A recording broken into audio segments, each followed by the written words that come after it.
За өнөөдрийн хичээлээр болохоор background моделийг ерөнхийдөө судалж үзэх байгаа. Background модель нь болохоор language моделийн хамгийн энгийн хэлбэрт байгаа модель.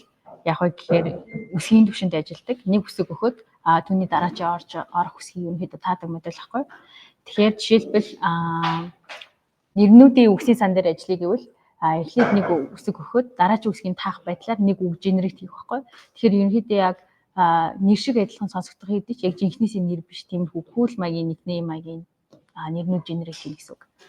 Тэгэхээр ерөнхийдөө эхний хэсэгт болохоор ерөнхийдөө өнөөдөр ашиглах датасетийг судалж үзээд тухайн датасет дэх background буюу одоо ингээд дараасаа хоёр үсгнүүдийн комбинацуудыг ерөнхийдөө судалж үзээд түүний дараа статистик модель буюу энэ дээр болохоор яаж байгаа гэхээр ямар нэгэн үсэг орж ирэхэд тухайн үсгийн араас ямар ч үсэг орж боломжтой шүү дээ магадлалын үед. Тэгэхээр ямархуу одоо зөв хариулт нь яг яах вэ гэхээр тухайн дата сет дэх магадлалуудыг судалж агаад түүн дээр сурсан моделийг ерөнхийдөө одоо юу юм бэ? Тухайн одоо дата сет өгөгдлийн магадлалыг ашиглаж агаад ерөөсө дараачийн үсгээ предикт хийгээд түүнээс ялахаар зөв бурууга тооцоолж явахгүй юу? Тэр нь болохоор статистик моделийг байгаа. Дараачийн модель нь болохоор эхний хичээл дээр үзсэн.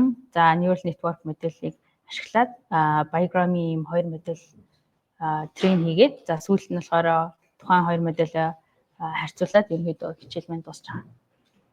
За хичээл дуусахаар ерөнхийдөө цаашдаа ашиглаад явах PyTorch гэсэн library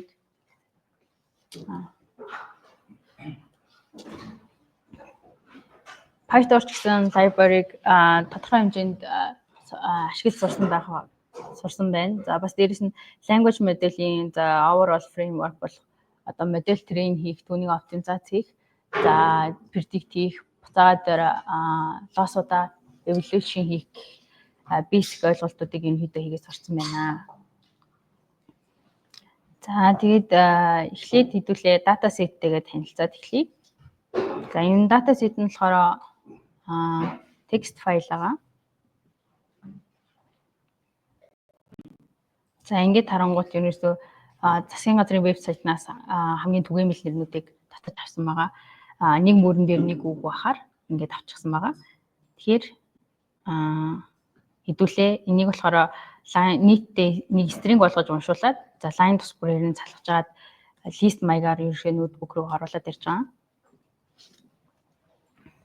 Ингээд харангуут ерөөсөө бүгдээрээ лист маягаар нэг мөрөн нэг стринг бахаар ингээд ороод ирсэн байгаа. За нийтдээ ерөнхийдөө 32 мянган хүний нэр дээр бол ажиллана. За жишээний эхний 10 үгийг харъя гэвэл за Emma, Olivia, Eva, Isabella гэх зэрэг иймэрхүү гадаад үгнүүд байгаа. За тэгээд яг сонирхолтой байдлаар хамгийн богино болоод хамгийн урт нэрнүүдийг харъя гэвэл за хамгийн богино болохоор хоёр үсэгтэй Айн гэдэг нэг байна. За хамгийн урт нь гэвэл Мохаммед Ибрахим гэдэг нэг 15 үсэгтэй юм нэр байгаа юм байна. За цаашлаад хэдүүлээ нөгөө дата сетийнхаа background буюу за яг ингээд дараалалаараа ямар үсгийн дараа ямар үсэг орсон бэ гэсэн дарааллуудыг илүү сонирхож үзье. За тэгхийн тулд хэдүүлээ Python-ийн dictionary-г ашиглаад ерөнхийдөө хийгээд үзье. Тэгэхээр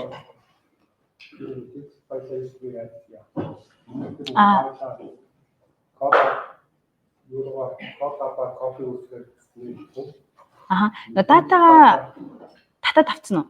Локал дээрээ. Татаж авч жагаад энэ дээр нөгөө upload гэсэн нэг хэсэг байгаа. Энэ дээр дарж жагаад гаднаасаа оруулаад ирнэ гэсэн.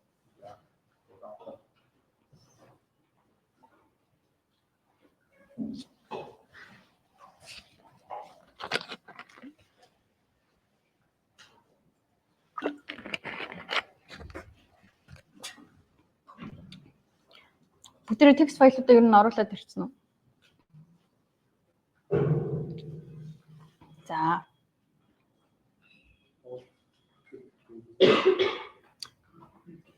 Болохоор энэ. Сүүлд хоцорч орж ирсэн хүмүүс нөгөө Classroom дээр ноутбук болоод нөгөө дахиад нэг файл апплод хийсэн ба файлыг даунлоод хийж аваад Colab болохоор копи хийж авч жагаад гаднаас нөгөө файл аплод хийгээд оруулж ирээрээ. Нүгээрээ. За. За тэгвэл хичээлээ үргэлжлүүллээ шүү. Тэгэхээр Bigram-уудаа болохоор Python-ийн dictionary ашиглаж байгаа хэдүүлээ тоолоод үзье. Тэгэхээр words гэдэг маань болохоор хэдүүлэнгийнх нь нэрнүүд байгаа листүүд байгаа шүү дээ. Тэгээ W гэхээр хэдүүлэнгийнх нь юунууд байгаа. Дандаа нэрнүүд нэг нэгээр гарч ирээд явж байгаа. За хэдүүлээ энэ дээр S болоод E гэдэг юм нэмж байгаа. Энэ болохоор яагаад вэ гэхээр одоо шинэ Isabella гэдэг үгнээс ямархуу мэдээлэл биднэрт хэрэгтэй вэ гэхээр за A-ийн араас S гэдэг үгсэг орт юм байна. За A-ийн араас B гэдэг үгсэг орт юм байна гэх мэтчлэн явсараад энэ дээр мөн дахиад нэг чухал мэдээлэл нь болохоор энэ үг чинь А-яар эхэлт юм байна. Бас A-ээр төгсдөг юм байна буюу эхлэлтээ ямар үгсээр эхлээд төгсдөө ямар үгсээр төгсдөг гэдэг мэдээлэл нь бас илүү чухал байгаа байхгүй. Ямар үгсийн ардаас ямар үгсэг ордог гэдэг дараалал дээр нэмэх нь. За энэ эхлэл болоод төгсгөлийн үгсгнүүд нь чухал байгаа болохоор хэдүүлээ энэ одоо үг эхэлж гин гэдэг симплоор S-ийг оруулж ирээд төгсж гин гэдэг симплоор E-г ерөнхийдөө оруулж ирж байгаа. За тэгэхээр энэ хэсэг маань юу болж байгаа гэхээр W гэдэг нөгөө хэдүүлээ үгнүүдээ шууд юу яцсан байгаа листлсэн байгаа. Тэнгүүд за эхний нэг юун дээр үзэнгүүт ерөнхийдөө Emma гэдэг үг маань за үсэг болгоноор string болоод ороод ирсэн гэсэн үг байхгүй. За тэгэхээр ийм лист үүсэж байгаа шүү chase гэдэг нь. За дараа нь энэ хэсэг дээр болохоор дараалсан хоёр Bigram-уудыг ерөнхийдөө аваад явчихж байгаа байхгүй юу? Character 1, character 2 гээд. За түүнийгээ Bigram гэж хадгалаад за энэ B гэсэн dictionary дотроо хэрвээ энэ Bigram-ын комбинацанд байхгүй бол шинээр үсгээд нэг нэмээд байвал түн дээр нь нэг нэмээд явчихж байгаа. Тэгэхээр энийг за эхний нэг үг дээр хэдүүлээ. Туршаад үзье. За тэнгууд ихнийх чинь Emma гэдэг үг байгаа шүү дээ. Тэнгууд S-ээр E-гээр эхэлж байгаа комбинацныг за E-ийн дараа M-ээр орж байгаа комбинацныг гэх мэтчлийн ерөнхийдөө комбинацуудаа тоолоод явчихж байгаа. За эхний 3 үг дээр үзээд явангууд за E-ээр төгсөж байгаа комбинац 3 буюу эхний 3 үг маань гуруула E-ээр төгсөж байгаа юм байна. Гэх мэтчлийн ерөнхийдөө комбинацуудаа Python-ийн dictionary ашиглаад ерөнхийдөө тоолоод явчихж байгаа. За энийг нийт dataset буюу за тэр 32 мянган үгэн дээр ажилуулад үзье. За тэгэнгүүт dictionary маань ингээд маш бүх комбинацуудыг харуулсан юм урт юм гараад ирж байгаа. Үннээс хэдүүлээ ерөнхийдөө хамгийн их байгаа. За нэг хамгийн их комбинацтай эхний 5-ыг хэвлээд харчингууд. За N-ээр төгсөж байгаа нэг 6700, E-ээр төгсөж байгаа 6600-аад ийм комбинацууд байна гэж гараад ирж байгаа. За тэгэхээр нөгөө цаашдаа Python-ийн dictionary ашиглаад энэ комбинацуудыг тоолоод цаашаа ашиглаад явхад болохоор төгсдөөдөг болохоор хэдүүлээ PyTorch гэдэг Torch гэсэн library-г ашиглаад энэ комбинацуудаа тоолоод явна. Тэгэхээр яаж тоолох вэ гэхээр хэдүүлэнд нь ингээд нийт альфабетийн 26 үсэг. Тэгээ эхлэл төгсгөлийн AC гэсэн нийтээ 28 character байгаа байхгүй юу? Тэгэхээр 28-ыг харьцах нь 28 том ийм матрис үсгээд тэрэн дээрээ харгалзах одоо комбинацуудын count-уудаа нэг нэгээр нэмээд явна гэсэн үг. За тэгэхээр PyTorch дээр авч явдаг объект нь болохоор tensor гэдэг объект авч явдаг. Энэ нь болохоор ерөнхийдөө structure-ийн хувьд матристай нэлийн төстэй. Тэгээд яг түр ямархуу байдлаар ашигладаг энэ үзүүлгийн хувьд үзүүлэх гэвэл за жишээлбэл ингээд 3-ыг харьцах 5 хэмжээстэй tensor объект үүсгэе. Бүгдийн тийг байхаар. За энэ дээр ингээд data type-ыг бас заагаад өчөж болдог float гээд. За тэгээд энэ объектын элементэд бас хандах айгүй simple.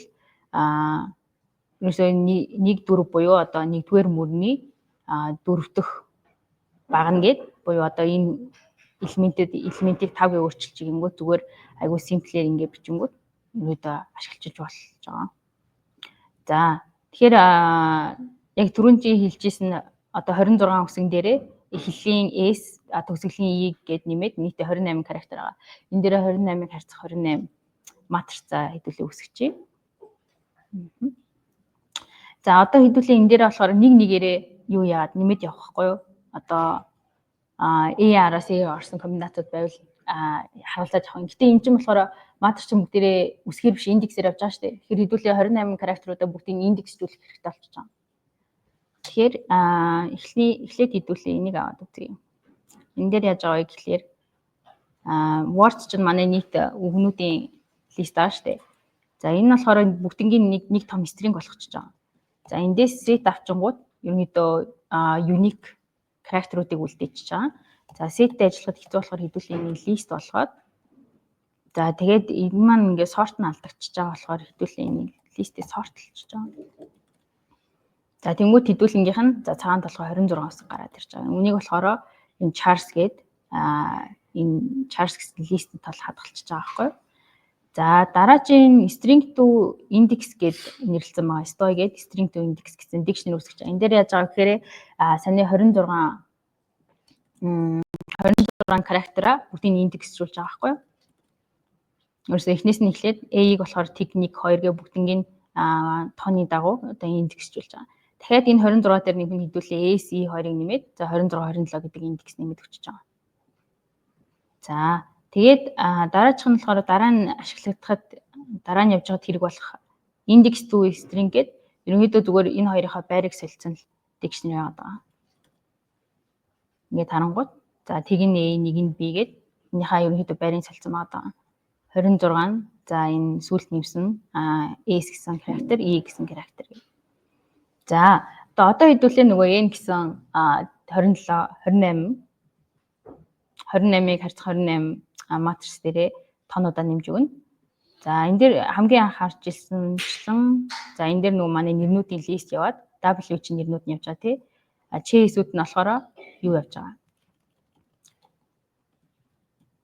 Одоо нөгөө үгнүүдийн нэг бүрчлэн string болгоцсон энэ лист явж байгаа тий. За эндээс дараалсан хоёр биограммуудыг аваад Ch1 Ch2 гэсэн юмуд аваад явчихж байгаа. За тэнгууд нөгөө string to index гэсэн dictionary-г ашиглаж агаад харгалзах индексийг нь олчиж байгаа байхгүй юу? Тэнгууд S гэдэг чинь болохоор харгалзах индекс нь 26 тийм үү? Тэгээ энэ индексүүдийн нэрээс аваад явчихж байгаа гэсэн. Тухайн индексийг нь ашиглаж агаад одоо энэ матрix дээрээ нэг нэмээд явчихж байгаа гэсэн үг байхгүй юу? За хэдүүлээ энийг юу яаж харъя? Яаж явж байгаа вэ гэдгийг харъя. Тэгэхээр эхний үг буюу EMA дээр хэдүүлээ энэ чи тэнгууд за харгалзах индексүүдээр нь ерөнхийдөө нэг нэмэгдээд ингэ явцсан байгаа. За энэ болохоор яг ингэ шууд tensor маягаар харангууд хэцүү байгаа болохоор хэдүүлээ энийг visualize хийгээд харъя. За visualize хийхэд болохоор хамгийн түгээмэл ашигладаг энэ matplotlib гэсэн library-г ашиглаад imshow гэдэг функцийг ашиглаад үзье. За тэнгууд энэ дээр болохоор ерөнхийдөө heat map маягаар харуулж байгаа байхгүй. Тэрс нэг байгаануудыг энэ улбарт энэ шараар тод шараар үзүүлж байгаа. Гэтэ энийг харахад жоохон хэцүү байгаа болохоор за илүү өөр функц ашиглаа visualize хийгээд үзье. За энэ дээр яаж байгаа гэхлээр за харгалзах нөгөө индексүүдийн dictionary-г ашиглаж байгаа хэвлээ гаргаад ирж байгаа байхгүй. Жишээлбэл энэ болохоор A-ийн ардаас A орж байгаа комбинац гэсэн үг. Тэгээд энэ чинь ингээд манай A-ийн матрix буюу 28-ыг харьцах 28 матрix байгаа. Тэнгүүд эхний нь одоо EMA гэдэг үгэн дээр ажиллуулчихж байгаа шүү дээ.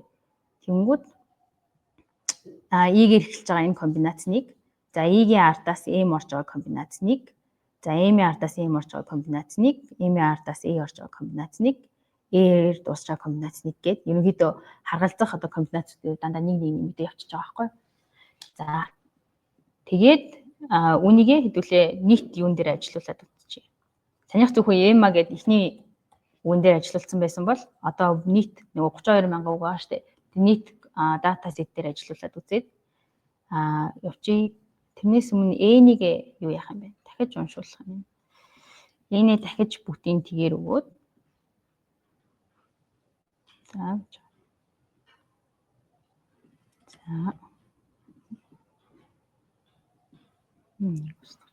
за тэгээ words гээд нийт list дээрээ комбинацуудаа аваад индексийг ашиглаж агаад за энэ матрix дээрээ нэг нэмээд явж байгаа.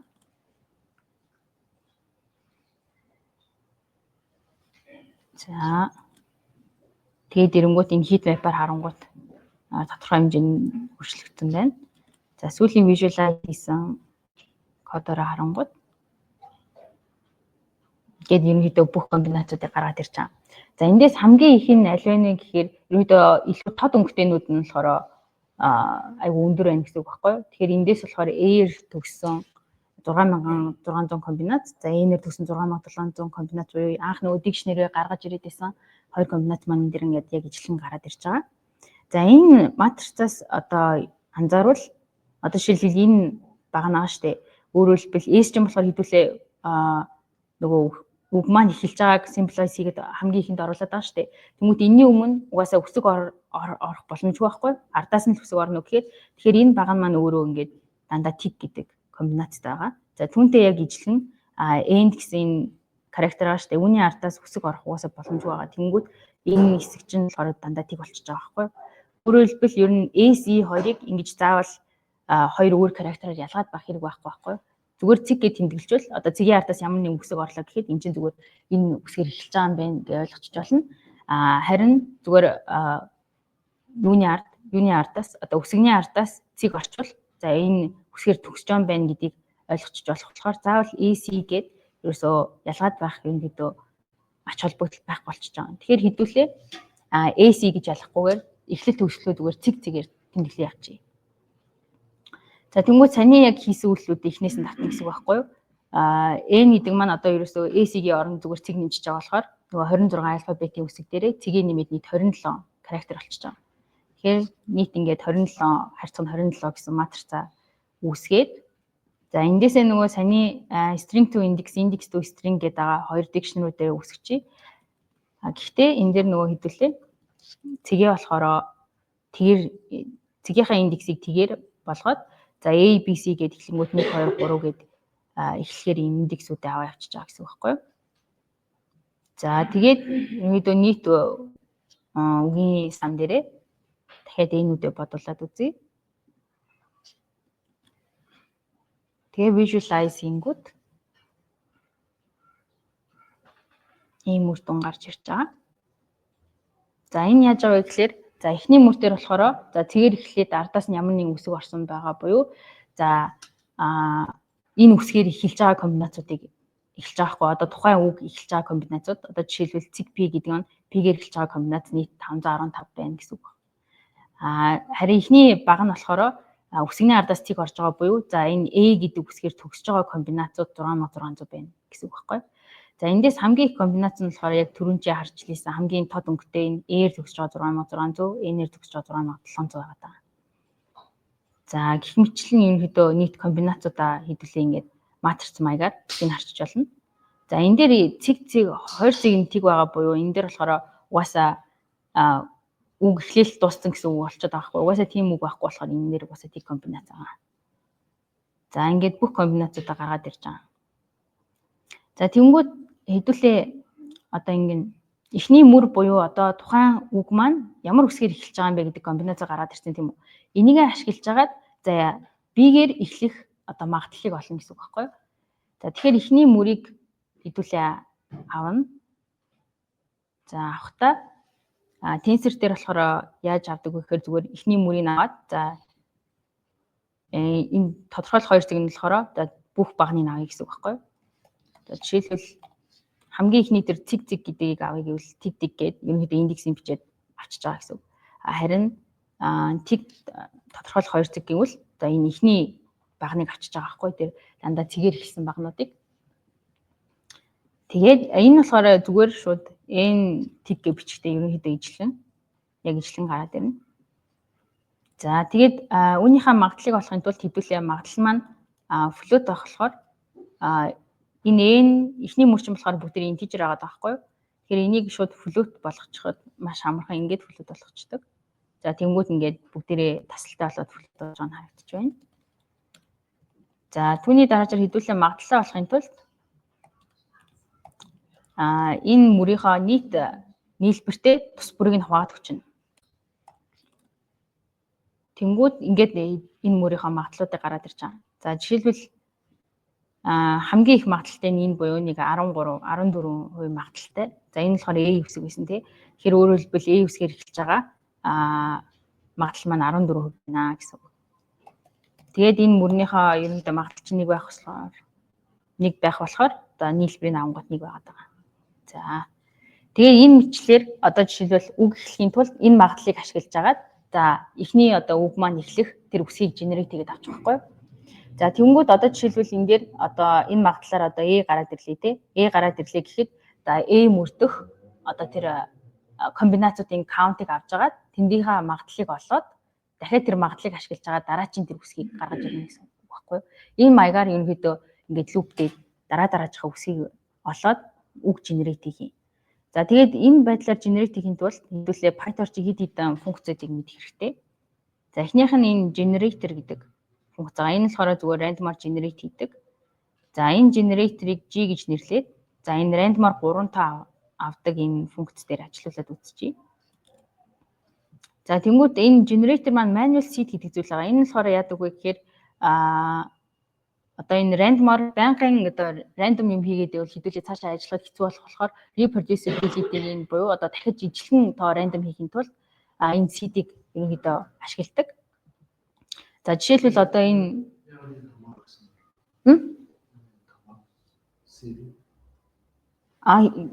жижигэр ч гэсэн бол энэ дээр бол random-аар өгч болно. Яг хөө энэ дээр нөгөө нэг миний ноутбукн дээр энэ байгаа та нарын ноутбукн дээр яг энэ ижилхэн seed байвал ерөнхийдөө яг ижилхэн л тоо гаргахгүй юу? Яг багаарч өгч байсан нэг юм ялгаа болохгүй. Тий. Тэгээд энэний одоо ардаас ингээд өөр seed өчлөө гэхэд за өөр тоо гарч ирж байгаа байхгүй юу? Тэгэхээр яг энийгээ тавтаад уншуулсан ч гэсэн яг ижилхэн 3 тоо маань генерейт хийгдэнэ гэсэн үг. Тэгэхээр цаашаа нөгөө ажиллахад илүү одоо юу гэдэг смут болгож өгнө гэсэн үг байхгүй юу? Тэгэхгүй бол байнгын одоо ажиллуулад хахад өөр тоо генерейт хийгээд тахаар илүү одоо стабил байдлыг мань хангаж өгч чадахгүй болохоор. За ийм зорилготой генератор байгаа. За үүний дараа за хэдүүлээ энэ магадлалыг аваад үзье. Энэ магадлалыг ашиглаж за энэ multinomial гэдэг функц ажиллах юм. За энэ яадаг вэ гэхээр бид нэр ингээд тархалтын өвчнгүүд тухайн тархалтаар тархсан одоо тооны олонлогийг хэдүүлэнд нь өгöd байгаа. За тэгэхээр энэ магадлал маань ямар магадлал байна вэ гэхээр за ингээд тэг гэдэг тоо нэг 60% нь хагаад нэг гэдэг тоо 30% нь хагаад за үлцэнд нь энэ 2 гэдэг тоо байхаар гэсэн юм магадлал байгаа байхгүй юу? За энэ магадлалаар одоо энэ тархалтаар тархсан за нийт 100 сампл гаргаад өгөөч гэдэг юмгууд. Ерөөдөө энэ тооны одоо энэ тархалтаар тархсан тооны олонлого гаргаад өгч байгаа. За тэгээ ингээ харангуут ерөөдөө тгийн тоо ихвчлэн их байгаад харагдаж байгаа. За түүний дараачаар 1 буюу 30% нь 1 гэдэг тоо гарч ирээд за 2 нь илүү цөөхөн байгаа буюу үлцэн нэг 9-10% нь болохоор гараад ирж байгаа гэсэн. Тэгэхээр өөрөөр хэлбэл бид нэр тархалтын өвчгөд тухайн тархалтанд таарсан за самплийн тоогоор нэг энэ самплийн тоо өгөөд энэ тархалтаа хүчингүүд энэ тархалтаар тархсан юм тооны олонлогийг ерөнхийдөө буцааж өгöd байгаа ийм функц байгаа гэсэн. За тэгэхээр энэ юунд хэрэг болох вэ гэхээр хэдүүлээ нөгөө нэг хамгийн ихэнд юу болсон да. Энэ буюу одоо тухайн үг маань ямар үсгээр эхлэх үү гэдэг магадлалыг олсон да. Энэ магадлалыг ашиглаж агаад хэдүүлээ юу яана гэсэн үг. Нэг самплыг гаргаж ирнэ гэсэн үг. За тэнгууд энэ маань болохоор хамгийн ихний саний үзүүлсэн сампл магадлал агаад байгаа байхгүй. Тэгэхээр саний магадлалыг өгөөд за нэг сампл энэ магадлалаар нэг сампл гаргаад ирээч гэдэг юмгууд. За энэ G гэдэг самплыг бол гаргаж өгч байна. Тий. Энээр нь яг нөгөө индекс гаргаж өгч байгаа болохоор буцаад индекс to string гэдэг дикшнэрийг ашиглаж агаад за үсэг болгож байгаа шүү. За тэгэхээр одоо энэ эхний үсэг нь болохоор G гэдэг үсгийг сонгогдож байгаа байхгүй юу? Тэнгүүд за би нөгөө матриц ишээ комбинацлон буцаад байгаа юм. За тэнгүүд одоо энэ J мөрийг аавна заяа. J мөртөх энэ нийт одоо комбинацуудын каунтыг аваад үндээсээ одоо магадлалыг орно. Өөрөөр хэлбэл J гэдэг үсгийн дараа ямар үсэг орох магадaltaй гэдэг. Энэ магадлалыг ашиглаж байгаа саний мультиномиалыг ашиглаж байгаа дараачийн үсгийг тайж гаргаж ирнэ гэсэн үг. За тэгээд дараачийн үсгийн яг санийхтай ижилхэн тухайн одоо жишээлбэл I гэдэг үсэг гараад ирэнгүүт I гэдэг үсгийнх нь одоо нийт комбинацуудыг авч агаад эндээс ингээд I-ын дараа ямар үсэг ордог тэр магадлалыг ашиглаж агаад дахиад дараачийн үсгийн предикт хийгээд энэ мэтчлийн энэ хэдүүл лүптэд дараачийн үсгүүдийг таагаад явна гэсэн үг байхгүй юу?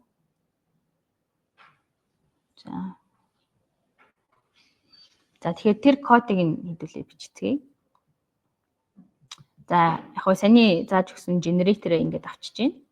Тэгээд манай үсэг маань угаасаа тэг буюу одоо нөгөө эхлэх цэг штэ индекс чинь тэг гэдэг индекстэй байгаа тийм үү. За энэ индексээр эхлээд за хэдүүлээ ингэ лупээ бичин. Лупээ бичихтэй нөгөө нэг n матрицаасаа нөгөө хэдүүлээ count удаавна. Боломж нөгөө комбинацуудын count удаагаад түүнээсээ хэдүүлээ сам буюу одоо нийт самт нь хуваагаад магадлалыг авчиж байгаа штэ. Тэнгүүд эхний хэсэг чинь болохоор тэг ороод ирчихэж байгаа буюу одоо тухайн үг маань эхлэх одоо магадлалыг олж байгаа гэсэн үг байхгүй пи чинь. За түүнээсээ хэдүүлээ энэ мультиномиал ашиглаад энэ магадлалыг ашиглаад нэг дараачийн үсгийг гаргаж ирж байгаа. За энэ чинь болохоор индекс байгаа болохоор хэдүүлээ юу вэ?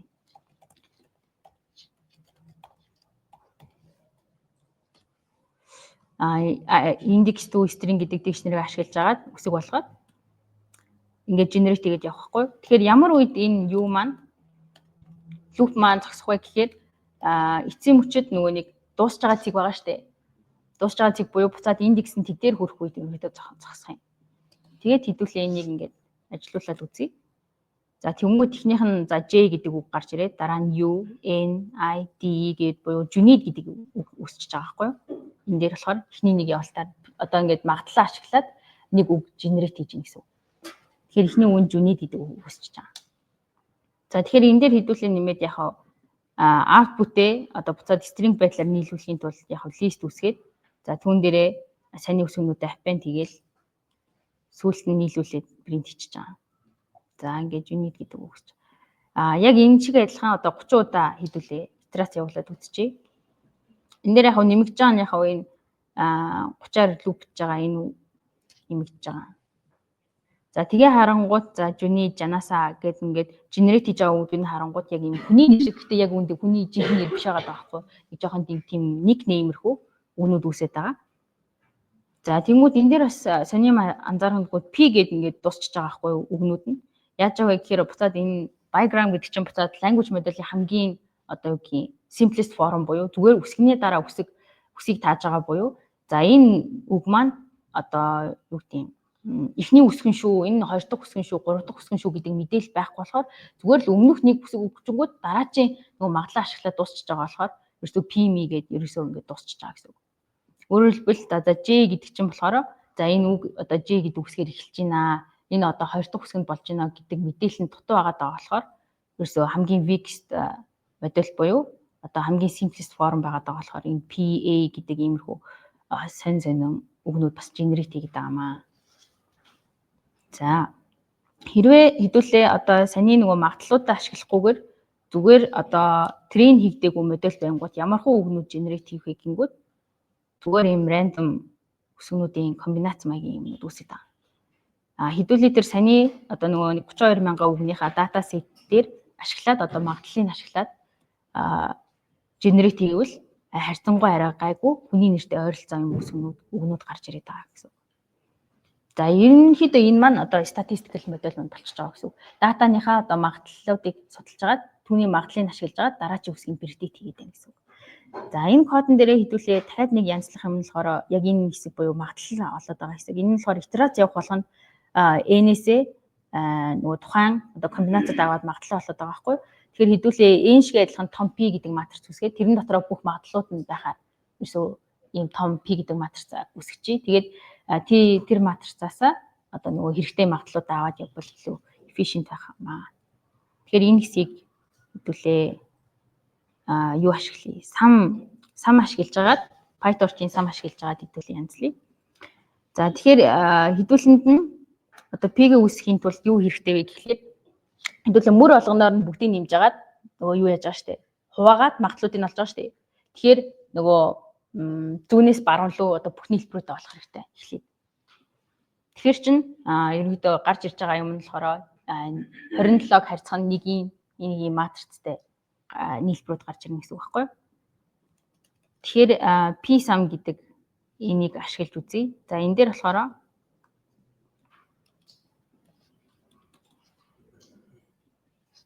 эхнийх нь болохоор ерөөсөө тип болоод 1 гэсэн 2 утгатай байдаг. За энэ нь болохоор яадаг хэдүүлээ ингэж үзчихье. За тэг нь яаж байгаа вэ гэхлээр ерөөсөө дээрээсээ доошоо буюу одоо ингээд багнуудаар нь шууд доошоо нэмчихэж байгаа гэсэн үг байхгүй юу? Нэг нь болохоор зүүнээс баруун руу буюу одоо ингээд мөрөө дээрээ шууд нэмчихэж байгаа гэсэн үг. Хэдүүлэнд нь хэрэгтэй нь болохоор одоо мөрөө дээрээ нийлж байгаа нийлбэр шүү дээ. Тэгэхээр энийг аавна гэсэн үг. Тэгээд keep dimension гэдэг маань болохоор яаж байгаа вэ гэхээр одоо энэ 27-г харьцах нь 1 хэмжээтэй байгаа шүү дээ. Үүнийг нь болохоор одоо dimension харгалзахгүй зүгээр шууд 27 array маягаар ерөөдөө хийж байгаа гэсэн. Тэгэхээр хэдүүлээ энэ нь болохоор keep dimension-ийн түрүү байх нь их чухал байгаа.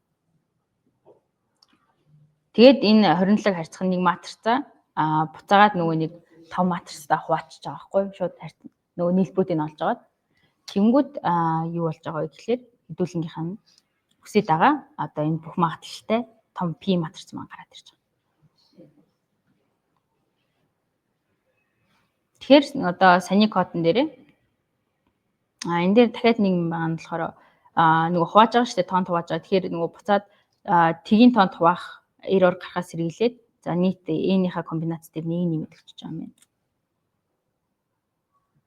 За тэгээ саний кодон дээр яаж өөрчлөгдөх вэ гэхээр саний нөгөө нэг P-гээ нэг 2 мөр код байсан да. Тэр нь болохоор зүгээр том P гэсэн магадлалынхаа матрицаар тухайн индексийн одоо магадлалтай мөрийг л авч байгаа болоод солигдчихж байгаа гэсэн. Тэгээ ингээ харангууд ерөнхийдөө манай генератор маань ижлэгэн сет дээр байгаа болохоор яг ижлэгэн үгнүүд генерат хийж байгаа. Жүний жанасаа PA-гээ түрүүний харж исэн үгнүүд гараад ирж байгаа. За ерөнхийдөө статистик модель маань ингээ болчихж байгаа. За тэгэнгүүт яг одоо нөгөө трейн хийгдээгүй буюу бүгдээр ижлэгэн магадлалтай үед буюу за энэ дээр болохоор яаж өгөхөөр 27 харьцах энэ матриц аваад бүгдийг нь 27 буюу бүгдээр ижлэгэн магадлалтай байхаар нэг юм авчиж байгаа буюу одоо манай трейн хийгдээгүй модель гэсэн үг байхгүй. Энэ үед ажиллахад за түүний үзүүлсэнчлэн зүгээр рандом өсгөнүүдийн олонлог маягийн юм үүсэж байгаа гэсэн үг. За ерөнхийдөө статистик модель маань ингэж дуусчихж байгаа. За тэгмүүд энэ модельийг хэдүүлээ үнэлэхийн тулд одоо лоссуудыг хэмжих хэрэгтэй. Яаж хэмжих вэ гэхээр магадлалаасаа логарифм авчиж байгаа юм. За энэ болохоор нөгөө анх үзүүлчихсэн нөгөө нэг үг болгоноор нь луплж байгаа луп. Энэ дээр болохоор нөгөө m олонгууд emm гэдэг тус бүрээр нь стринг болгож байгаа хэсэг байгаа. За дараагийн луп нь болохоор нөгөө bigram буюу одоо дараасын комбинацийг авч байгаа. Тэгээд үүнээсээ магадлалыг олчиж байгаа юм тий. За тэгээ магадлалаасаа ерөнхийдөө логарифм авчиж байгаа байхгүй юу? Логарифм авахаар юу болох вэ гэхээр за магадлал маань ерөөсөө ингээд x тэнглэгийн хувьд байгаа буюу одоо тгээс нэгийн хооронд дутаг авч байгаа тийм үү? Тэнгүүд логарифм ажиллачингууд одоо энэ болохоор доош хасах хязгааргүйгээс энэ одоо тэг хүртэл ерөөсөө юу авч байгаа? Утга авч байгаа. Өөрөөр хэлбэл юу болоод байна гэхээр магадлал нь өндөр байх тусмаа манай логарифмаар хуурж байгаа юмнууд болохоор хэвэндээ байна. Харин магадлал нь буруу буюу одоо ингээд алдаатай байх тусмаа үүнийг нь илүү одоо чухалчилж үзээд акцент өгөөд илүү доошоогоо өндөр тоонууд гарч ирнэ гэсэн үг. Хасах 4, хасах 5 гэх мэтчлэн. За тэгээд ингээд харангууд за одоо энэ магадлал бага байгаа буюу энэ хэсэг дээр ингээд гинт хасах 4 гэх мэтчлэн гарч одоо гараад ирж байгаа. За өндөр байгаа энэ хэсгүүд дээр болохоор харьцангуй хоорондоо ойролцоо гэх юм уу? Одоо нэг тэгтэй ойролцоо тоонууд гарч ирж байгаа байхгүй. Тэгэхээр илүү одоо логарифм авчингууд зүгээр хуурахаас гадна одоо магадлал багтай буюу одоо энэ алдаатайгаа хэсгүүд дээрээ илүү одоо акцент өгөөд түүнийг дөрвөлж өгöd юм гэсэн үг. За тэгээд логарифм авангууд шууд хасахтаар болчихж байгаа болохоор хэдүүлээ хасах логарифм авах хэрэгтэй. Хасах логарифм авангууд за энэ зүгээр яг одоо x тэнглэхийн дагуу шууд дээшээ хуурайгцантай ижилхэн болж байгаа буюу за ерөнхийдөө алдаатай тоонууд нь илүү өндөр одоо логарифм авчингууд өндөр гараад ирнэ гэсэн үг. За тэнгууд одоо энэ дээр алдаа яаж тооцох вэ гэхээр prediction тус бүрийнх нь логарифмуудыг нэмээд log likelihood гэж нэрлэж байгаа. За энэ дээр болохоор cumulative-аар бүгдийг нэмээд өгнө. За тэгээд нийт одоо prediction хийж байгаа тоонтой ерөнхийдөө хуваагаад дундчийг гараад өчөж байгаа.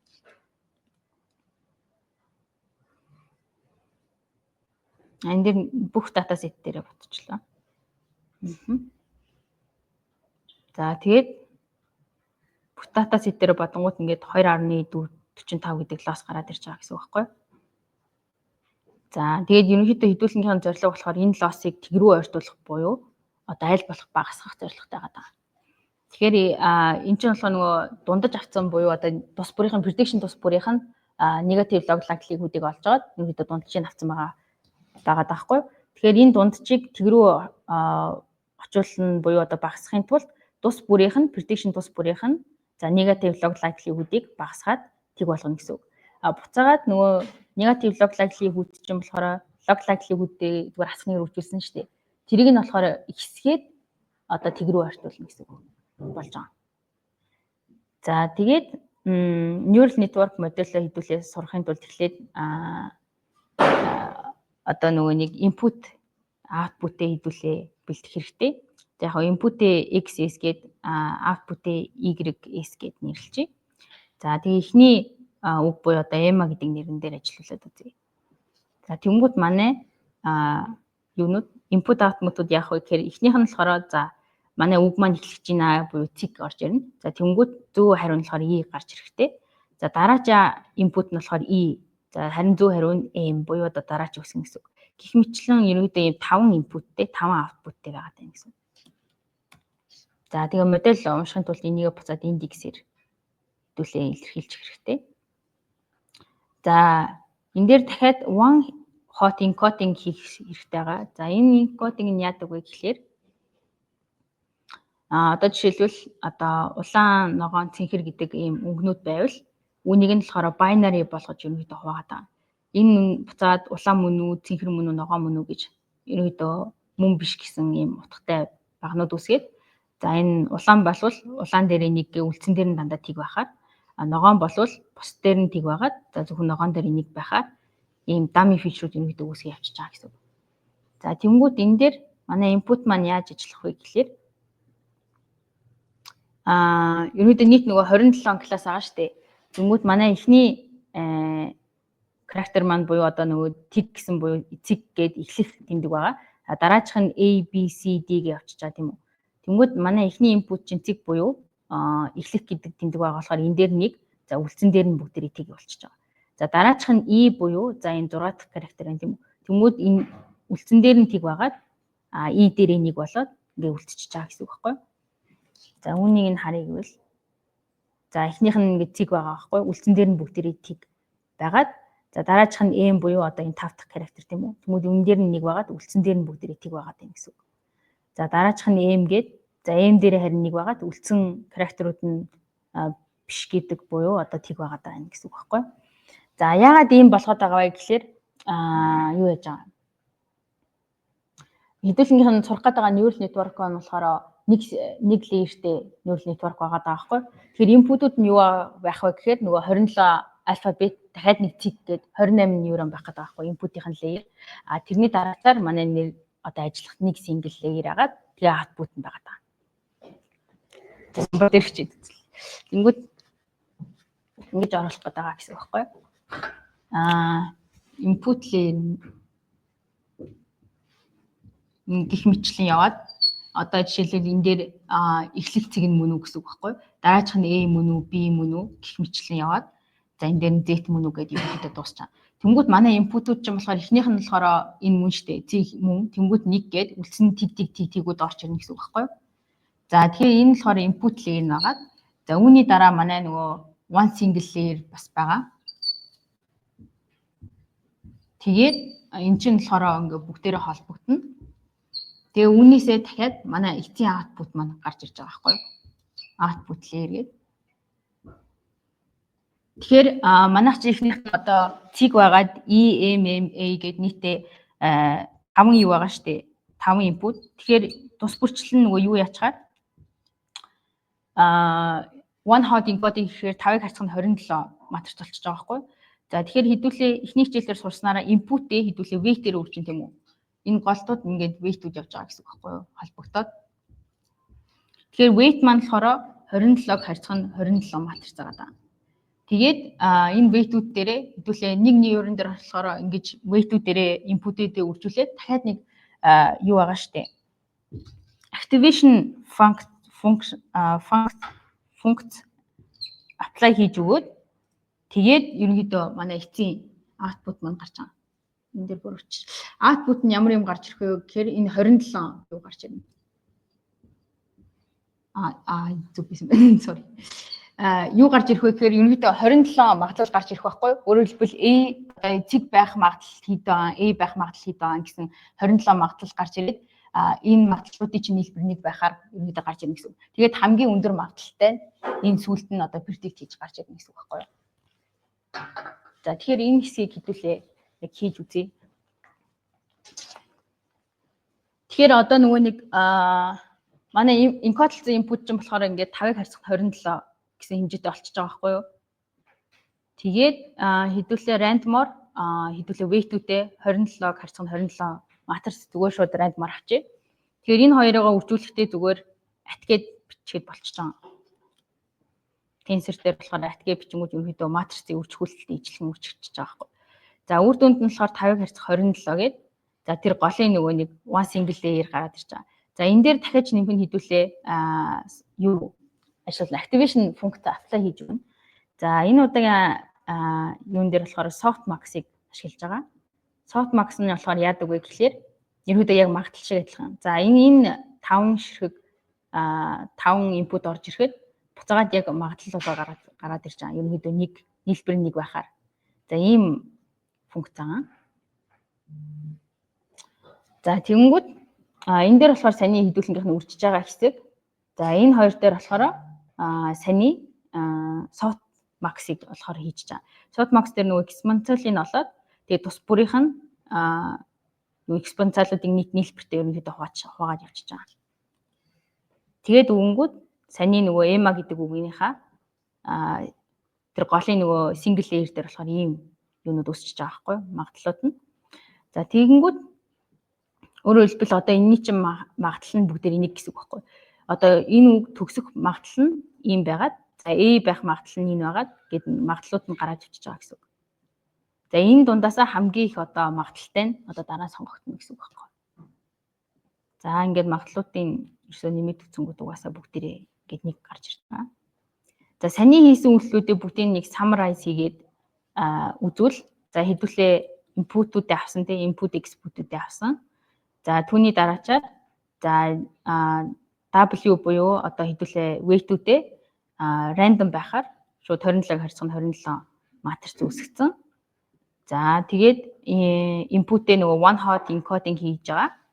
За түүний дараачаар энэ one hot encoding хийсэн input-ээ random-аар үүссэн энэ weight-тэйгээ үржүүлээд за энэ хоёр дээр болохоор softmax activation функц ажиллуулж байгаа. За ингээд үр дүнд нь 5-ыг харьцах нь 27 буюу за ингээд 5 input-д маань за 27 ширхэг нөгөө character-т маань тус бүр дээр нь ямархуу магадлалаар generate хийх магадлалууд нь гараад ирж байгаа гэсэн үг. За хэдүүлээ эндээс loss-о буцаад тоотоод үзье. За энэ дээр юу хийж байгаа гэхлээр ерөөсөө ингээд нийтдээ 5 bigram байгаа шүү дээ. Өөрөлд 5 inputтэй тийм 5 bigram байгаа. За тус бүрийнх нь x y-гүүдийг хэвлээд одоо жишээлбэл эхнийх нь болохоор цэг байжгаад зөв хариу нэг тийм үү. За ингээд хэлчихэж байгаа. За input-ийн хиддэх одоо манай neural network-ийн хиддэх input-ийн гэдгийг хэвлээд за эцсийн үр дүнд манай гарч ирж байгаа нөгөө 27 ширхэг магадлалыг гаргаж ирж байгаа тийм үү. За яг үүндээ манай зөв хариу нь болохоор E буюу энэ 5 дахь магадлал тийм үү. Гэхдээ 1 2 3 4 5. За энэ тий тгээс эхлээд толонгууд. За буюу манай одоо гарах ёстой одоо E байх ёстой магадлал нь болохоор тэг зүүнний за тэг зүүнний 1 тэг 10.12 за байна. Гэмээ энэ маань болохоор өөрөөр хэлбэл энэ магадлал маань 1 байх ёстой буюу одоо зөв хариу нь энэ магадлал маань 1 байх ёстой шүү дээ. Тэгэхээр үүн дээрээ хэдүүлээ магадлалаа буцаад одоо алтаагаа лосо тооцоод үзнэ. Шууд яах вэ гэхээр лого аваад авч байгаа нь тэгээд эндээсээ буцаад хасахаар үржүүлээд negative log likelihood буюу одоо эхний энэ prediction-ийн хувьдах алдаа нь 4.4 гарч ийн гэсэн үг байхгүй юу. За дараагийн prediction буюу E ороод M гарч ирнэ тийм үү. За энэ юунтах одоо энэ prediction дэх алдаа нь болохоор одоо 4 гарч ирж байна гэсэн үг. За гих мэтчлийн ерөнхийдөө 5 bigram байгаа буюу 5 input байгаа. За үүнийг нэгэ дагаад ерөнхийдөө 5 loss гарч ирнэ. За энэ 5 loss-ийнхоо дунджийг авангууд за 3.70 за 3.8 гэдэг loss-тай гарч ирж байна гэсэн үг. Энэ нь болохоор ерөөсөө хэдүүлээ random generate хийсэн weight-ээр ажиллуулахад ийм гарч ирж байгаа байхгүй. Тэгэхээр хэдүүлээ нөгөө эхний хичээл дээр үзсэн back propagation буюу одоо хэдүүлээ gradient-ээ олж агаад буцаад зөв хариугаа ашиглаж агаад loss-о minimize хийж явж байгаа шүү дээ. Тэр хэсгүүдээ одоо хийнэ гэсэн үг. Тэгэхээр энэ зөвхөн эхний нөгөө EMA гэдэг үгэн дээрээ л ажиллаад яваад байгаа. За input-д аваад за энэ дээр random generated weight-үүд аваад за энэ дээр one hot encoding хийгээд за weight-ийг үржүүлээд За эндээс softmax буюу одоо activation функц болж байгаа. За энэ болохоор тус бүрт нь ерөөсөө loss болж байгааг нь бичсэн байгаа. За ингэнгүүт яг санийхтай 3.77 377 гарч ирж байгаа. За энэ дээр нөгөө хэдүүлээ шууд weight-үүдийнхаа gradient-ийг шууд тийг болгож байгаа. Backward болгочингууд хэдүүлээ gradient-нуудыг шууд олчиж байгаа энэ хэсэгтээ. За тэгээ gradient-уудаа хэдүүлээ баг багаар өөрчлөд явна. Learning rate-ийг ашиглаж байгаа. За ингээд одоо 377 байгаа шүү дээ тий. За тэнгүүд forward pass-а дахиж явуулаад за loss олонгууд одоо шинэ апдейтлэгдсэн weight-ээр болохоор 377-аас 74 болж байна тий. За дахиад хэдүүлээ weight-үүдээ хэд удаа солиод үзье. За тэнгүүт 373.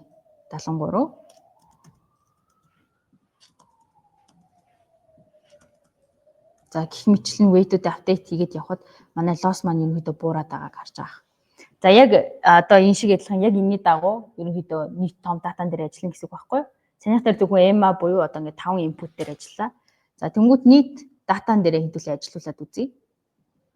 За тэнгууд за энэ дээр болохоор input output-ийнхаа листүүдийг үүсгээд за нийт манай dataset words үг болгоноор нь аваад за chase дээр болохоор хэдүүлээ нөгөө нэг үг болгон дээр үүсч болох нөгөө нэг string-үүдээр нэг лист үүсгэж байгаа.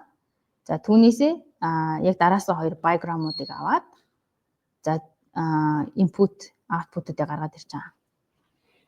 За ингээд үзэнгүүт нийт манайд болохоор за 30 эдэн мянган үг гэсэн да. Тэр үгнүүдээсээ 20 мянга ч үлээ. Тэр үгнүүдээсээ болохоор нийт ингээд 228 мянган одоо комбинацууд буюу одоо нийт input-ийн тоо гараад ирж байгаа байхгүй юу? Одоо нийт датаг ашиглыг бол 228 мянган input ашиглана гэсэн үг. За үүн дээрээ яг одоо ингээд хэдүүлэнх нь input-ууд нь бэлэн болсон гэсэн үг байхгүй юу? Тэгэхээр input-үүдээ хэдүүлээ one hot encoding хийнтэй. Тэгж хийгээд ардаас нь weight-үүдээ саний рандомор үүссэн weight-ээр үржээд за softmax ашиглаад за эндээс ингээ бүх loss-уудаа бодчихж байгаа.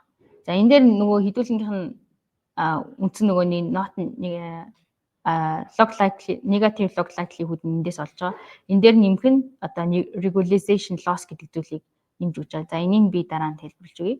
Тэгээд нийт loss-оо олоод энэ нь болохоор зүгээр forward pass нь явчихж байгаа шүү дээ. Тэнгүүд ардаас нь хэдүүлээ gradient-тэй бүгдийг тэг болгож байгаад бүх одоо хэсэгчдэр gradient-тэй олоод түүнийг апдейтлж байгаа хэсэг нэг байгаа. Тэгээ апдейтлээд тэгээд эхлээд нөгөө forward pass-а яваад нөгөө шинэ апдейтлэгдсэн weight-ээрээ тэгээд дахиж одоо gradient-үүдийг бодоод апдейтлээд гээд яг энэ итерацаа ингээ 100 удаа явуулчихж байгаа. Тэнгүүд манай loss яаж өөрчлөгдөж ийнэ вэ гэхээр за 376 байжгаад за ингээ 100 итерацийн дараа 2.4 2.1 за 5-тай юм байна. Гэх мэтлээ яваад ерөнхийдөө хамгийн сүүлдээ 100 итерацийн дараа 2.5 хүрч байгаа гэсэн үг байна. Тэгэхээр хэдүүлээ ингээд модельоо ерөнхийдөө сургацсан гэсэн үг байхгүй юу? 100 итерацаар яваад weight-үүдээ optimize хийсэн гэсэн үг. За тэгээ хэдүүлээ одоо ерөнхийдөө neural network маань сурсан гэсэн үг байхгүй юу? Одоо хэдүүлээ statistic модельлоод энэ neural network модельээ хойлоо хэдүүлээ харьцуулж үзье. За тэнгууд энэ дээр болохоор ерөнхийдөө generalize хийж байгаа 15 үг generalize хийж үзэж байгаа.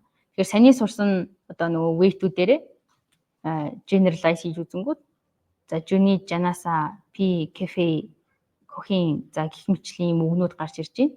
За харин нөгөө магадлалаа ашиглаад generate хийж үзэнгүүт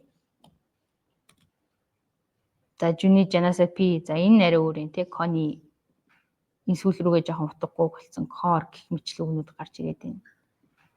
За neural network дахиад нэг үзье. Janasa core. За ерөнхийдөө энэ сүүлийн доотлын хэсгүүд нь жоохон өөр байна. Жүвэ гээд cafe хийн арай өөр. Гэтэ нэлийн төстэй байгаад байгаа. Энэ болохоор яаж байгаа гэхээр одоо бидний энэ statistic модель дээр ашиглаж байгаа P гэсэн одоо магадлалаа. Тэгээд одоо сүүл нөгөө 100 итерац явуулсан одоо энэ weight-үүд байгаа шүү дээ. Энэ хоёр ерөнхийдөө нэлийн төстэй байгаад байгаа болохоор ерөнхийдөө ижлэх үгнүүд бол generate хийгээд байна гэсэн ойролцоо үгнүүд. За тэгээд ерөнхийдөө statistic модель neural одоо machine learning моделийн гол том ялгаа нь болохоор статистик модель маань одоо датан дээр байгаа одоо боломжуудыг тэр магадлалыг ашиглаад генерейт хийж байгаа буюу хэрвээ тэр комбинац хэрвээ ерөөсөө байдаггүй бол тэр комбинацийг дахиж гаргаж ирж тийм үг бүтээхгүй гэсэн үг байхгүй юу? Харин neural network буюу одоо энэ одоо машин learning модулууд маань илүү generalize хийж байгаа болохоор хэдий яг датан дээр тэр комбинац нь байхгүй ч гэсэн тэрийг generate хийж чадна гэсэн үг. Тийм том ялгаатай. За харин энэ одоо өнөөдрийн сургасан энэ biogramмын хувьд болохоор хэдүүлэнгийнх нь ашигласан энэ датан дээр P болоод энэ одоо 100 одоо итерац явуулсан энэ W2 маань нэлийн төстэй байгаа болохоор ижлэн юмнууд ерөнхийдөө бол generate хийгээд гараад ирчихэж байгаамаа. Тэгээд дахиад хэлгээд нөгөө нэг bigram маань өөрөө нэлийн одоо цул модель болохоор ерөөсөө энэ PA гэж шууд утгагүй бас үгнүүдийг бас үүсгэж байгаа гэсэн үг. За өнөөдрийн хичээл нь ингэж дуусч байгаа. Яг хөө эхнээс нь дахиад нэг харъя гэвэл тий. 100 биш ингээд 10,000 удаа хийвэл илүү сайжрах хүсэл нэг зөв оф гэж байна шүү. Нөгөө нэг тодорхой нөгөө нэг лимит байгаа шүү дээ. Тэр чинь шууд бүгдээрээ байнгын шууд одоо үгдийн шулуун буурахгүй байхгүй л оос чинь. Тий. Тэгэхээр нөгөө тодорхой хэдийн итерац хүрээд ирэхэд тэрнээс хоошоо одоо сайн шийдвэрхай болно гэсэн. Энэ дээр бас сонирхолтой нь энэ learning rate маань айгүй өндөр байгаа байхгүй. Энэ learning rate-ийг одоо юу гэдэг юм илүү хасах 100 муу хасах 1.1-ийг бас болгоод үзээрэй. Тэнгүүд loss нь яаж нэг нь ажиглал бас илүү сонирхолтой байна. Хэрвээ ингэ сайжруулах юм бол rate-ийг үнэлэлтээр авч байгаа шүү дээ. Яг ингэ learning rate зөв гэсэн тийм одоо гараад байгаа. Байхгүй. Learning rate нөгөө буцаад параметр болж орж ирж байгаа шүү дээ. Бид нэр гараасаа өгөх. Тэгэхээр өөрөө автомат хийж аавна гэсэн. Сурж байгаа нэг өөрөө сонгосон юм дээ. Тий. Тэнгүүд одоо энэ дээр одоо 50-50-аар явж байгаа шүү дээ. Тэнгүүд 50-50-аар явхад за эхлээд 3.7-оор эхлээд 100 итерац явхад ингээд 2.4 болж байгаа байхгүй юу? 2.5 тий. За тэнгүүд 100 болгоод үзчихье хэдүүлээ. Тэнгүүд юу болох нь вэ? Тэгээд тарангууд эн чин loss маань ингээд хэлбэлзээд унж байгаа байхгүй юу? Нөгөө ихний хичээл дээр хэлсэнчлэн learning rate ингээд алхамаар тэр нөгөө хэдүүлэн энэ олмоор байгаа тэр оптимал цэг рүү ингээд балхамлахмаар өртөд байгаа байхгүй. Хэрвээ том алхаа явуул нөгөө оптимал цэгээ буюу ингээд даваад төсрөө явчих байхгүй. Тэгэхээр асах 100 маань хэтэрхий томдоод байгаа гэсэн үг байхгүй. Ягаад тэгэхээр ингээд лосоо харангууд дээшээ доошоо дайвалзаад ингээд явчихж байгаа байхгүй. Тэгэхээр ингээд хэтэрхий бас том байж болохгүй. Тэгэхээр энийг хэдүүлээ өөртөө олоод оптимайз хийн гэсэн үг. Ерөнхийдөө ингээд learning rate чинь одоо нэг параметрүүд болоод нэмэрхүү байдлаар ингээд өөрөө шууд аваад үзэж байгаа юм өөрөө. Тийм. Тэгээ дээрэс нь одоо нөгөө параметрууд оптимайз хийдэг бас тийм library-нууд бас тустай байдаг. Тэдний бас удаад үзүү сонирхолтой байх гэж бодож байна. Тийм. За, юм байна. За, эхнээс нь хэдүүлээ хичээлүүдэд дахиад нэг сэргээгээд харуул. За, эхлээд хэдүүлээ нөгөө нэг засгийн газараас авсан түгээмэл нэрнүүдийн датаг ашиглаж үзээд тухайн нөгөө нэг biogramуудыг судалсан тийм. Biogramууд авахтаа хэдүүлээд Python dictionary ашиглаад за ерөнхийдөө комбинацуудаа олоод явсан. За энэ нь болохоор жоохон цаашаа ашиглаад явахд хэцүү болохоор за PyTorch-ийн tensor объект болгоо явж байгаа. За тэгээд энэ дээр нөгөө нэг үгийн эхлэл буюу одоо ямар үсгээр эхэлж ийн төгсөж ийн гэдэг маань чухал болохоор S, E гэдэг хоёр характер нэмээ явж байгаа. Гэхдээ энэ буцаад одоо заавал хоёр өөр характераар тэмдэглэх шаардлагагүй болохоор цэг болгоо явж байгаа тийм ээ. За тэгээд ерөнхийдөө бүх одоо болох одоо biogramмing комбинацуудаа ерөнхийдөө олоо явцсан. Тэгээд энэ комбинацуудынхаа count-ыг ашиглаж агаад одоо ямар үсгээр эхэлж болох магадлалуудыг нь ашиглаж байгаа дараачийн үсгнүүдээ олоо авчиж байгаа. Тэр маань болохоор хэдүүлэн нь яриад байгаа статистик модель болчихж байгаа. Тийм ээ. Одоо жишээлбэл эхний баганд буюу одоо ямар үсгээр эхлэх үү гэдэг энэ count-уудыг аваад за магадлалыг нь ашиглаад одоо яг ямар үсэг байх юм гэдэг одоо тэр магадлалаар нь нэг үсэг гаргаж ирж байгаа. Тэнгүүд эхний үсэг маань болохоор J гэдэг үсэг байсан тий. За тэнгүүд одоо J дэх тэр мөрийг аваад буюу одоо энэ J-ийн ардаас ямар үсэг орох одоо боломжтой юм гэдэг count-уудыг нь авчаад үүний магадлалаар дахиад J-ийн ардаас орох үсгийг олж байгаа. Тэрний ардаа тэр нь болохоор юу байсан те гэх мэтчлэн ингэж явсаар хагаад энэ одоо лүп маань цэг гэдэг цэгийг буюу одоо энэ төгсгөлийг сонгох хүртэл лүптэж аваад эхний үг маань үсэж байгаа тий. Тэр нь болохоор Junid гэсэн. За тэгээ үүсэхдээ хэдүүлээ энэ multinomial тэгээд энэ generator, random generator-уудыг ашиглаж байгаа. За энэ саний үс нөгөө Junid гэдэг үг нэ. За тэгээ энэ маань болохоор нөгөө statistic модель гэдэг ааш тий. За энэ дээр нөгөө хэдүүлээ бас нөгөө магадлалынхаа том P гэдэг матрицыг гаргаж аваад илүү цаашдаа амар байдлаар ашиглаж явж байгаа. За энэ модельийнхаа нөгөө алтайг тооцохын тулд negative log likelihood гэдэг функцийг ашиглаж явж байгаа. Энэ нь болохоор логарифм аваад логарифм нь болохоор илүү алдаатай байгаа одоо prediction дээрээ илүү акцент өгөөд weight өгөөд явчихж байгаа гэсэн үг. За тэгээд neural network маань явж байгаа тий. Neural network дээр болохоор хэдүүлээ input output-уудыг гаргаж аваад энийг нь болохоор one hot encoding хийж байгаа. Яа тэгэхээр буцаад нөгөө манай layer-ууд маань эхний одоо input layer-ууд 27 ширхэг юм орж ирж байгаа шүү дээ. A мөн үү биш үү, B мөн үү биш үү гэх мэтлэн binary юмнууд орж ирж байгаа болохоор түүнтэнд харуулад one hot encoding хийж байгаа. Тэгэхээр энэ дэр нөгөө зөвхөн EMA гэдэг үгэн дээр явж байгаа болохоор ерөнхийдөө 5-ыг харьцах нь 27 ийм input data өгч байгаа. За үүндээсээ хэдүүлээ одоо дараа нь weight-ээр үүсчих хэрэгтэй. Weight нь болохоор зүгээр шууд random-аар үүсчихсэн 27-ыг харьцах нь 27 матриц байгаа. За энэ одоо үржүүлсний дараа үүсэж байгаа энэ 5-ыг харьцах 27 дээрээ хэдүүлээ activation функц буюу энэ softmax-ыг ашиглаж байгаа. Энэ нь болохоор буцаагаад үр дүнд нь юу гаргаж өгч байгаа вэ гэхээр за A байх магадлал, B байх магадлал гээд нийтээ 27 ширхэг магадлалыг гарч ирж байгаа. Нийлээд 1 байхаар тэгээд үүндээсээ одоо хамгийн их өндөр байх магадлалтай тэр үсгийг ерөнхийдөө гаргаж ирж байгаа гэсэн үг.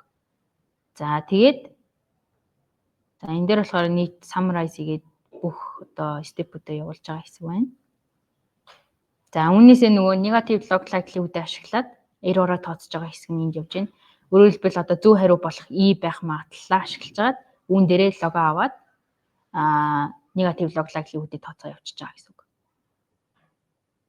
За тэгээд нийт одоо ерөөдөө prediction-ийнхаа loss-ыг олохын тулд мундчийг авчиж байгаа тус бүрийнхаа. За энэ нь болохоор зөвхөн forward pace нь явж байгаа тий. Тэгээ optimize нь яваад хэдүүлээ weight-үүдээ adjust хийж байгаа. Loss-оо ашиглаад loss-оо аль болох бууруулах зорилготойгоор тий. За ингээд яг санийх хүртэл болохоор EMA гэсэн үг дээр явж исэн бол одоо нийт дата set дээрээ ашиглаж явж байгаа хэсэг нь яваад тэгээд 100 итерац маань явж байгаа тий. Тэгээд learning rate-ийг бас өөрөөсөө багасгаад ихсгээд бас үзүүл бас сонирхолтой байх гэж бодож байна. Тэгээд эцэст нь болохоор хэдүүлээ 2 модельо train хийсэн 2 модельо ингээд харьцуулж үзлээ. Тэгээд statistic модель маань яг түрүүчлийг хэлсэнчлэн одоо байхгүй зүйлийг дахиж шинээр generate хийдэггүй. Тийм болохоор одоо ML буюу machine learning модельуд гаргаж ирээд байгаа. Тэгээд яг хөө энэ өнөөдрийн энэ ашигласан одоо data set болоод biogram гэдэг моделийн хувьд болохоор хоёуланд нь нэлийн ойролцоо үр дүн гарч байгаа. Яа тэгэхээр энэ P болоод одоо хэдүүлэн датанаас олж аваад байгаа магадлал adjust хийгээд байгаа weight-үүд нь нэлийн ойролцоо байгаа болохоор ерөөдөө ойролцоо одоо үгнүүд generate хийгээд байгаа гэсэн. Тэгээ одоо дахиад нэг seed гэж яриадсан да. Seed нь болохоор буцаад энэ үгнүүд чинь дахиад яг ижлэгэн байдлаар generate хийхийн тулд одоо байгаад байгаа зүйлүүд байгаа байхгүй. Хэрвээ тэр seed байхгүй бол одоо Junid маань дахиж энэ кодыг ажиллуулахад Junid гэж гарахгүй арай өөрөөр гарч ирээд юм гэсэн үг. Тийм. За ингээд өнөөдрийн хичээл маань ерөнхийдөө дуусч байгаа. Хүмүүстээ баярлалаа. Асуулт байна.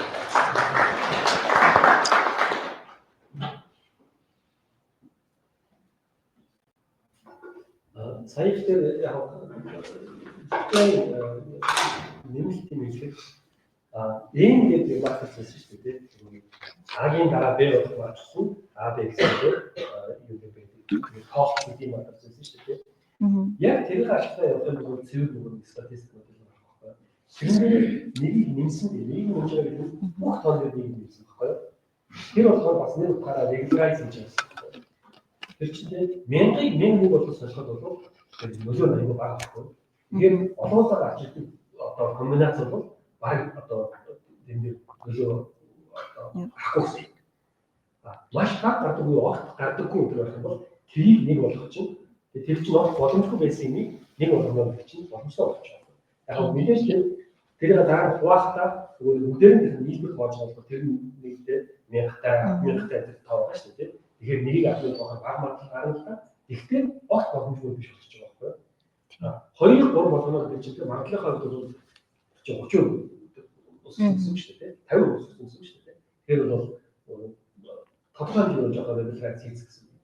Тэр нэг гэсэн тоон бол тийм мэдээж одоо тийм айхтар одоо ачаал бүтлэхээс илүү энэ дата сетийн хувьд бол шинэ мөрүүдийн нийлбэр нь хэдэн зугаас хэдэн мега болтой тийм нэг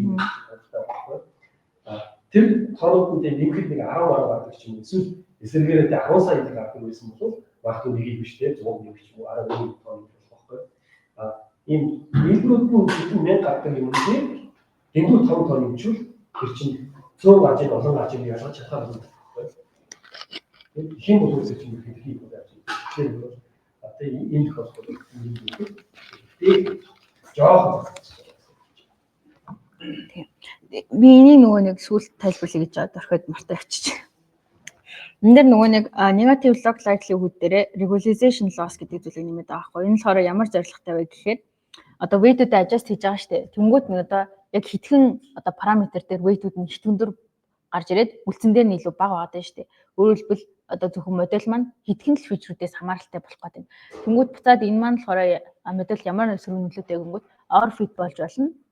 Дээрс нь илүү докторгүй болж болох гэдэг байгаа байхгүй.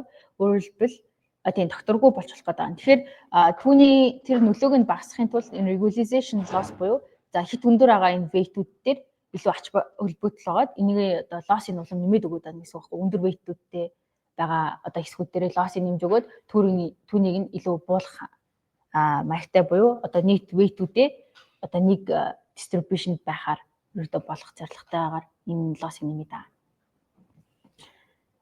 Тийм.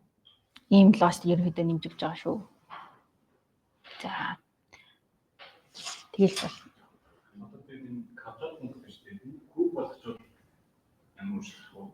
Тэр илүү нөгөө өндөр ач холбогдол өгч ийн гэсэн үг л дээ. Бүр их.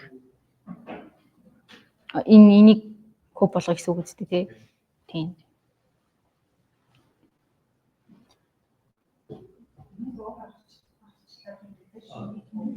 Тийм. Систем байх нь илүү хэвчтэй. Тэр чинь тэгжиж тийм одоо ер нь модулыг багсах гэдэг байхгүй юу? Бүх зэрэг байх юм бол тийм хасдагтай том байх юм бол тэр чинь бас аюу багсах чинь шүү дээ. Тэрийг сайн гэж үзчих байхгүй юу? Тэр шиг хасах зэрэг. Тэгэхээр энэ бол weight-үүдээ тэр чинь аль болох том хастай болох юм бол илүү багах бас болж шүү дээ. Тэгэхээр тэр нь юу гэж байгаа юм чинь эргэн багсах байхгүй. Тэгэхээр энэ бол хэцүү байна.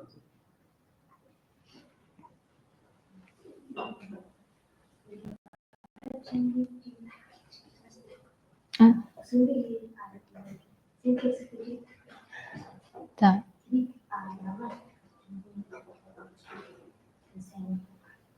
Тэр нөө n матрицыг гэлж ийн гэсэн үү? Уучлаарай сая сонсогддог яриа. За. n матриц за. Аа.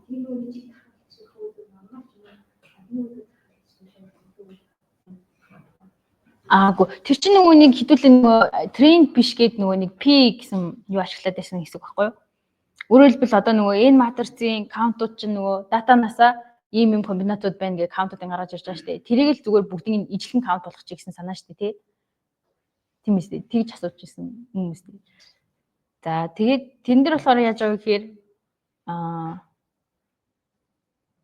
за л орчих. Одоо энэ гэсэн үг байхгүй юу? Тэгэхээр зөвхөн энийг ашиглаж байгаа гэсэн үг байхгүй юу? Энэ болохоор хэдүүлэнгийнхаа нөгөө нэг датанасаа гаргаж ирээд байгаа магадлал шүү дээ. Одоо энэ гээд комбинацуудын бүгдийг тоолцоод тэрнээсээ магадлал гаргаж ирж байгаа шүү дээ. Энэ болохоор одоо бүх магадлалууд нь ижлэн байна гэсэн үг байхгүй юу? Өөрөөр хэлбэл бүгдэнд нь ижлэн нэгийн тоо өгчөөд тэгээ яг нөгөө нэг магадлал болохгүй 27 одоо хаваад буюу бүгд ийм ижлэн магадлалтай байна гэсэн үг байхгүй юу? Тэгээд үүсгэхэд манай модель ийм нэрнүүд генерейт хийгээд байгаа байхгүй юу? Трейн хийгээгүй үе буюу одоо бүх магадлалууд нь ижлэх үед. Хэрвээ хэдүүлээ трейн хийгээд буюу одоо энэ магадлалаа ашиглаад генерейт хийнгүүт ингээд одоо хүний нэр шиг одоо жүний жанасаа гэдэг үгнүүд гарч ирээд байгаа гэсэн.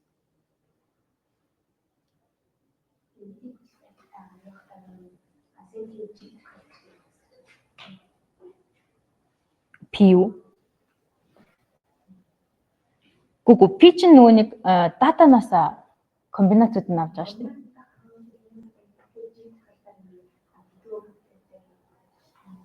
Үгүй тэр чинь зүгээр магадлалаа болж байгаа. Тэр нөгөө мультиномиал тахтаар авч байгаа байхгүй. Угаасаа нөгөө 27 сонголт байгаа. Тэгвэл 27 сонголтоо бүгдээр нь эхний сонголтын тэр багтаа 20 модлын тийм багталтыг бүх багтыг тавцсан байгаа шүү дээ. Тэрнийхээ дагуу сонголтын мультиномиал болох байхгүй. Тийм.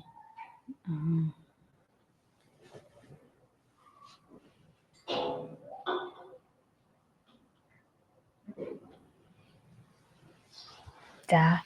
Overfit болонгууд нь яаж засдаг вэ?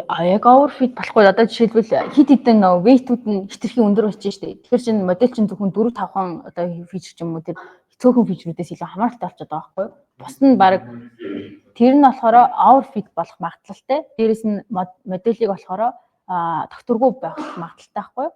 Тэгэхээр тэрийг нь одоо юу гэдэг regularize хийхэд бол regularization loss гэдэг зүйлийг нэмэгддэг удаа. Гэхдээ мэдээж хэрэг одоо юу гэдэг модель жинхнээсээ те үрд нөлөөтэй байвал тэр weight угаасаа дээшээ гарч ирэх юм. Эдгээр regularization loss нэмж байгаа ч гэсэн гэж байна. Rapid learning rate нь өөрчлөлт яах вэ? Нэг том болохоор нэг жижиг болохоор дахин том болохоор тэр education болонтой модель сайн нэг нь бааж үздэг тавч үздэг. Тэгээ илүү перформанс үзүүлсэн санаалаад байдаг шүү дээ. Лос багтана тийм. Тэгснээр зарим цаашаа явахгүй байна. Лос нь хэлбэлтэй арай өөр рэйтээр үзье гэдэг. Тэгээ яваад нөгөөх нь лос нь бүрдээ шүү дээ. Моо тэгмүүд байбал learning rate нь өөрчлөлт. Модель нэг юм өөрчлөлт. Үгүй шүү дээ. Одоо ингэж байгаа. Модель нь эхнээс нь сурч байгаа шүү дээ. Тэгж чинь learning rate нэг learning rate байхгүй. Жишээлбэл одоо ингээд 1.1-ээр сурчлаа. Тэгээд хэдүүлээ loss-ыг харчиж байгаа шүү дээ. Тэнгүүд дахиад нөгөө learning rate одоо тэр хасах тайм мэдээ хасах 100 болонгууд дахиад өөр шинэ модель сургаж явж байгаа гэсэн үг байхгүй. Тэгээ өөр модель гаргаж авч байгаа. Тэгэхээр тэр learning rate дээр чинь нөгөө weight-үүд чинь дахиад шинээр апдейт хийдэг байхгүй. Тэгж байгаа. Ер нь бол дараагийн чигээр юм дээр learning rate-ийг өөрчлөх яах вэ юм гарч ирэх байхгүй. Тэгээд тийм нөгөө ууснаас уруудах чигээр бодож үзэх юм бол эхлээд тэр аягүй багаар харах юм бол чинь нөгөө уусын бизнес хааж байгаа юм зөндөө байгаа шүү дээ бодвол тийм. Тэгээд яг асуудал багтаа байхгүй. Тийм болохоор ихэнх бол эхэндээ арай томоор алхаж байгаа. Өөр learning-тэй том байх гэж байгаа. Тэгээд одоо сайжрахгүй болоод ихээр чинь эсвэл за ер нь айтайхан болоод ирлээ гэсэн үг нь тэгээ илүү багасаад байгаа байхгүй. Тэр удаас уухтаа тийм баг үлээ клиентээр хамаг өсөж байгаа. Дараа 100 м өсөө, дараа 10 м өсөө яг хамгийн баг. Тэгэхээр ихний дата сетээс болсон ч тэгээд чинь ихний 100 м дээр нь 0.1-ээр явснаа тэрээс цаашаа болохоор 101-ээр явж байгаа тийм.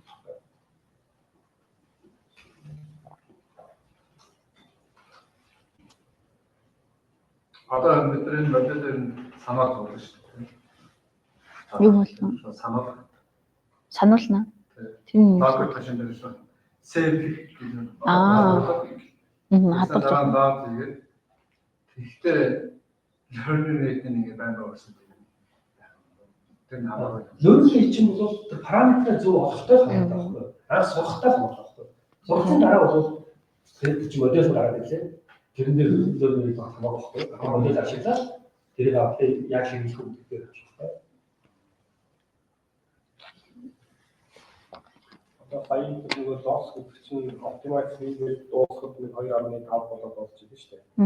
Тэгэхээр тэр нь датанаас хамаарат ерөөсөө 2.5 болох нь чиглэлтэй гэсэн үг тийм.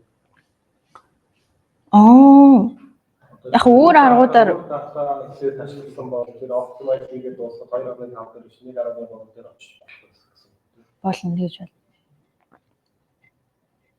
Яг нөгөө буцаа дата болоод одоо нөгөө зөвхөн 100 итерац яваад нөгөө learning rate гэдэг одоо олон талын зүйлүүд хамаарч байгаа байхгүй тэрэн дээр чинь.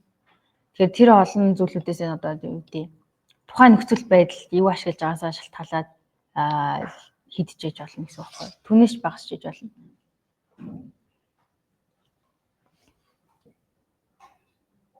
Тэгээ эсвэл юу яаж болно? Одоо эн чинь болохоор нэг характер өчөөд дараагийн характерын тагаа явж байгаа шүү дээ.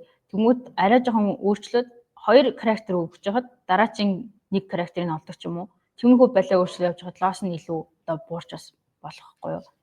Илүү их мэдээлэл өгöd байх гэсэн үг байхгүй юу? Тэгэхээр тийм.